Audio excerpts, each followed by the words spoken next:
ನನಗಾಗಲಿ ನನ್ನ ಪ್ರಾಣೇಶ್ವರಿಗಾಗಲಿ ನನ್ನ ಮಕ್ಕಳಿಗಾಗಲಿ ಆಯುರಾರೋಗ್ಯವನ್ನು ಕೊಟ್ಟು ಕರುಣಿಸಬೇಕೆಂದು ನಾನು ನಿನ್ನಲ್ಲಿ ಬೇಡಿಕೊಳ್ಳುತ್ತಿದ್ದಾನೆ. ಇದೇನು ನನ್ನ ಪ್ರಾಣಕಾಂತನು ನನ್ನ ಮಂದಿರಕ್ಕೆ ಬಾಳಿನವಲ್ಲ. ನನ್ನ ಮನಸ್ಸಿನ ಕಳವಳವನ್ನು ಹೇಗೆ ತಾನು ಹೇಳಲಿ? ಇದೇ ನನ್ನ ಅಪ್ಪಸಖಿಯಾದ ಮಂತ್ರಿಯೂ ಸಹ ಬಾಳಿಲ್ಲವಲ್ಲ. ಏನು ಕಾರಣವೋ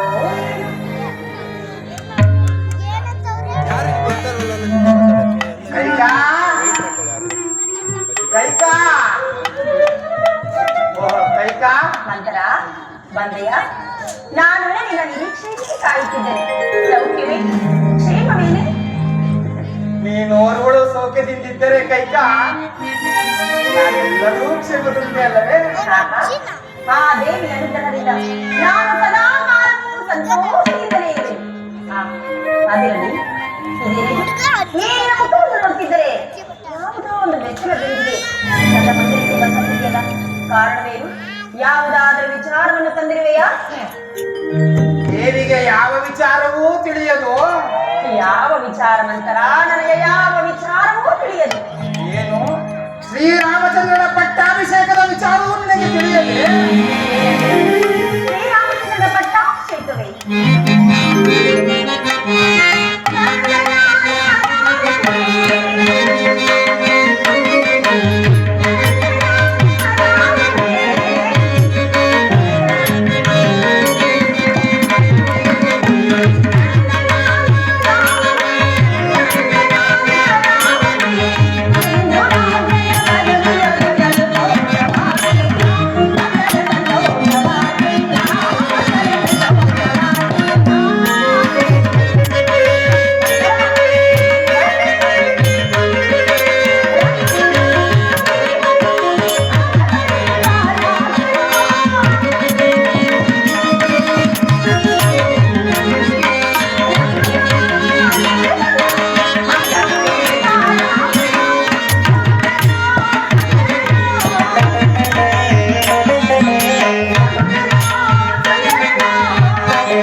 ಈ ದಿನ ನನ್ನ ಪ್ರಿಯ ಪುತ್ರನಾದ ಶ್ರೀರಾಮಚಂದ್ರನ ಪಟ್ಟಾಭಿಷೇಕದ ವಿಚಾರ ಹೇಳಿದ ನಿನಗೆ ಈ ಮುತ್ತಿನ ಹಾರವನ್ನು ನಾನೇ ನನ್ನ ಕೈಯಾರೆ ಕೊಡಬೇಕೆಂದು ಮನಸ್ಸು ಮಾಡಿದೆ. ಜಗತ್ತಿನಲ್ಲಿ ಇಂತಹ ಸ್ತ್ರೀಯರು ಉಂಟೆ. ನಾಗರ ಹೆಡೆಯಲ್ಲಿ ವಾಸಿಸುವ ಕಟ್ಟೆಗಳ ಹಾಗೆ ದೇವಿಗೆ ನನಗಾರಿವಿಲ್ಲದೆ ಮಾತನಾಡುತ್ತಿರುವರು. ಮುಂದೆ ಬರುವ ಕಷ್ಟಗಳನ್ನು ಅನುಭವಿಸಲು ಸಿದ್ಧಳಾಗು. ದಶರಥ ಚಕ್ರವರ್ತಿಯ ಮುದ್ದಿನ ಮನದಿಯಾದ ನನಗೆ ಮುಂದಲುವ ಹಾನಿಯೇ ಏನೇ ಈ ನಿನ್ನ ಮಾತುಗಳೇ ದಿನ ವಿಚಿತ್ರವಾಗಿದೆಯಲ್ಲ. ಮತ್ತಿನ್ನೇನಮ್ಮ, ಶ್ರೀರಾಮಚಂದ್ರನಿಗೆ ಪಟ್ಟಾಭಿಷೇಕವಾದರೆ ನಿನಗೆ ಬಂದ ಭಾಗ್ಯವೇನು, ನನಗೆ ಬಂದ ಭಾಗ್ಯವೇನು?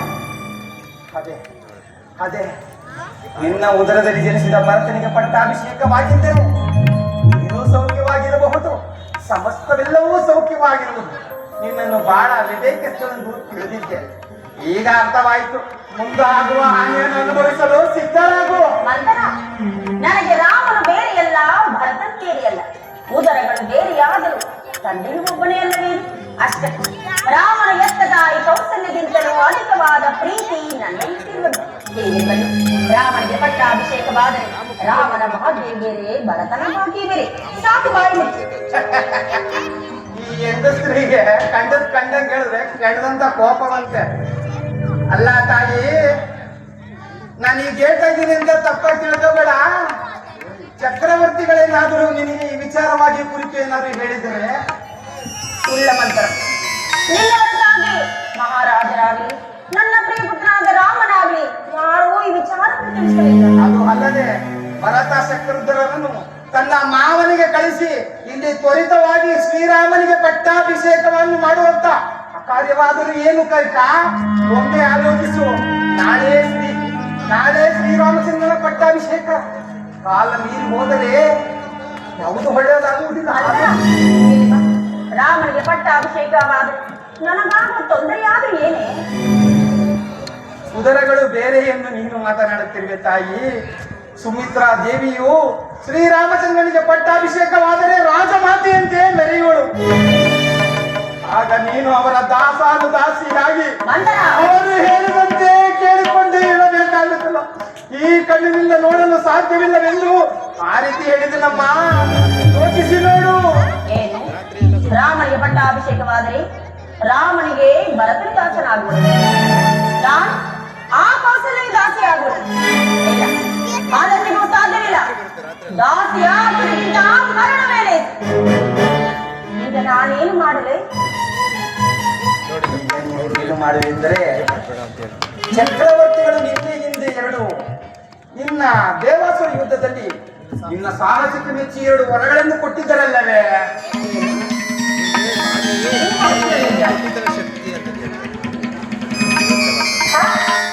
ಕೊಟ್ಟಿದ್ದರು ಮಂತ್ರ. ಸಮಯ ಬಂದಾಗ ಕೇಳು ಎಂದು ಅವರೇ ಹೇಳಿದ್ದರು. ಬಂದಾಯಿತಲ್ಲ ಕೈಕ, ಈಗ ಕೇಳಿಕೋ. ಈಗ ಕೇಳಿಕೊಳ್ಳಲೆ ಏನೆಂಬುದಾಗಿ ಕೇಳಿಕೊಳ್ಳಲಿ. ಮೊದಲನೇ ವರಕ್ಕೆ ಶ್ರೀರಾಮಚಂದ್ರನಿಗೆ ನಿಶ್ಚಯವಾದ ಪಟ್ಟಾಭಿಷೇಕವನ್ನು ತಪ್ಪು ನಿನ್ನ ಉದರದಲ್ಲಿ ಜನಿಸಿದ ಭರತನಿಗೆ ಪಟ್ಟಾಭಿಷೇಕವಾಗಬೇಕೆಂದು ಕೇಳಿಕೋ.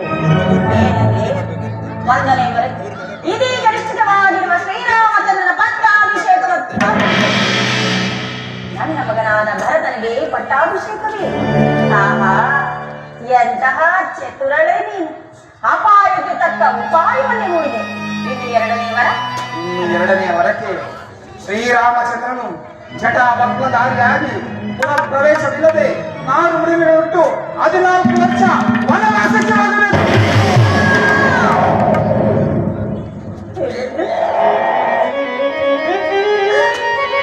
ನನ್ನ ಪ್ರಿಯ ಪುತ್ರನಾದ ರಾಮ, ನನ್ನ ಸುಗುಣಾಮಿ ರಾಮನು 14 ವರ್ಷಗಳ ಕಾಲ ವನವಾಸಕ್ಕೆ ಹೋಗಬೇಕು.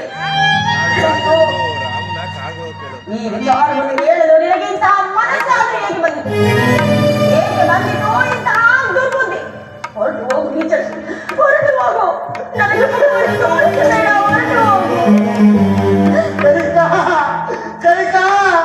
ಈಗ ನಾನು ಏನೇ ಇರು ಎಲ್ಲವೂ ನಿನಗೆ ವಿಷವಾಗಿ ಕಾಡುವುದು ಕೈಕ. ಆದ್ದರಿಂದ ನಾನು ಹೇಳುವ ಮಾತುಗಳನ್ನು ಕೇಳು ಕೈಕ, ಕೇಳು. ಶ್ರೀರಾಮಚಂದ್ರನು ಇಲ್ಲೇ ಇದ್ದರೆ ಭರತನಿಗೆ ಈ ಪ್ರಜೆಗಳೆಲ್ಲವೂ ಅಧೀನಾಗುವುದು ಕಷ್ಟ ಸಾಧ್ಯ. ಆದ್ದರಿಂದ ರಾಮನನ್ನು ತ್ವರಿಸಬೇಕು, ಭರತನನ್ನು ಕರೆಸಬೇಕು, ಕರೆಸಬೇಕು. ಹೌದು, ಮಂತ್ರಿಯ ಮಾತುಗಳಲ್ಲಿ ಸತ್ಯಾಂಶವಿದೆ. ಈ ವಿಚಾರವನ್ನು ಪ್ರಾಣಿಸಿಕೊಂಡು ನನಗೆ ತಿಳಿಸಲಿಲ್ಲ. ರಾಮನಾದರೂ ತಿಳಿಸಬಹುದಿತ್ತಲ್ಲ. ಇದರಲ್ಲಿ ಕುತೂಹಲವಿದೆ. ಮಂತ್ರಿಯ ಮಾತನ್ನು ನಾನು ಕೇಳಲೇಬೇಕು. ಮಂತ್ರ, ನಾನೇನು ಆ ರೀತಿ ಮಾಡಿದೆನು, ಆದರೆ ಇದಕ್ಕೆ ನನ್ನ ಪ್ರಾಣೇಶ್ವರ ಒಪ್ಪುವನೇನೆ. ಒಪ್ಪುವಂತೆ ಮಾಡುವುದಲ್ಲವೇ ನಿನ್ನ ಚಕಚಕ್ಯತೆ ಕೈತಾ? ಹೇಗೆ ಮಾಡಲಿ ಮಂತ್ರ?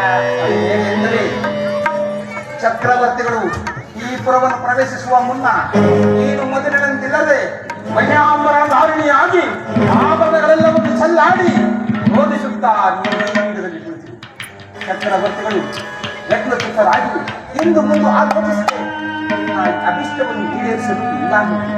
ಆಗ ಈ ಎರಡು ವರಗಳನ್ನು ಕೇಳಿ ಕೈಕಾ, ಶ್ರೀರಾಮನ ಆಣೆ ಹೊರತು ಈ ವರಗಳನ್ನು ಕೇಳಕೂಡದು.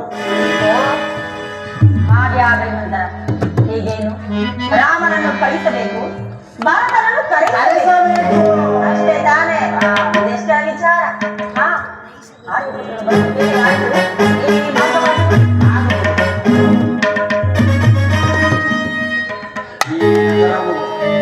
ಮತ್ತೊಂದು ಸಂಭ್ರಮಕ್ಕೆ ಕಾದಿರುವುದು. ಭರತನಿಗೆ ಪಟ್ಟಾಭಿಷೇಕವಾಗುವುದು ಎಲ್ಲವೋ ಶ್ರೀರಾಮಚಂದ್ರನ ಪಟ್ಟಾಭಿಷೇಕವನ್ನು